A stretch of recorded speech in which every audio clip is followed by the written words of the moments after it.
আছে তারা আপনি পাওয়ার দেওয়া শুরু করবে। তাতে আশা করি যে আমরা এখন তো মনে 1200-1500 মেগাওয়াট আসছে, ইউনিভার্সিটি তৈরি হচ্ছে, তখন আমি হয়তো 800-900 মধ্যে নিয়ে আসতে পারবো, অন্য সেই থাকবে।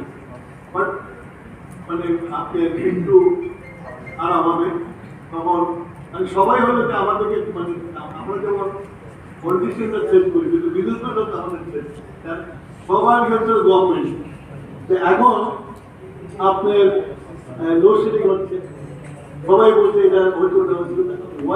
আমি আমরা সাপ্লাস দিতে পারি, এমন সাপ্লাস দিয়ে গেছে আপনি আমার দরকার 18,000 মেগাওয়াট, আপনার ম্যাক্সিমাম 20% স্পিনিং মার্জিন লাগতে পারে, কিন্তু ওই গভর্নমেন্ট আপনার মার্জিন রেখে গেছে অনেক বেশি 30,000 মেগাওয়াট।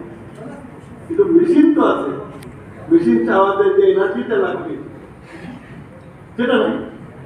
এখন এগুলো সব নিজে মারি।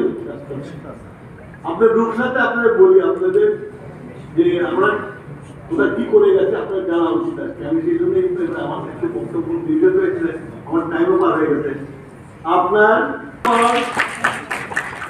এই সোলার পাওয়ারের জন্য আমি আপনাদের বললাম যে prime minister very interested. Prime minister নিজে আমাদের বলতে হয়নি, উনি নিজে এইসব মন্ত্রীদের দেশে কোথায় কোথায় কমিটি আছে, কমিটিকে বলতে থাকে সবসময় আপনি আরো ভালো বলতে পারবেন, কোথায় কোথায় জমি সব বেশি করতে হবে আপনাদেরকে তুমি আমরা দেবো।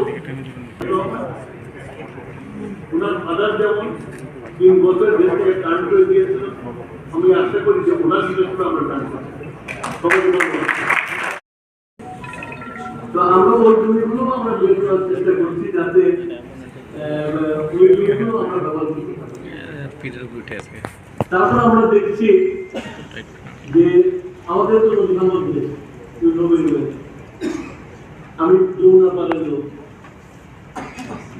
এই নদী ভাঙার উপর নদী আবার জমিগুলো ফেরত দেয় এবং সেগুলোর লাইফ টাইম ভাঙা নীল ভাঙা পর্যন্ত লাইফ টাইম প্রায় 30-40 বছর থাকে।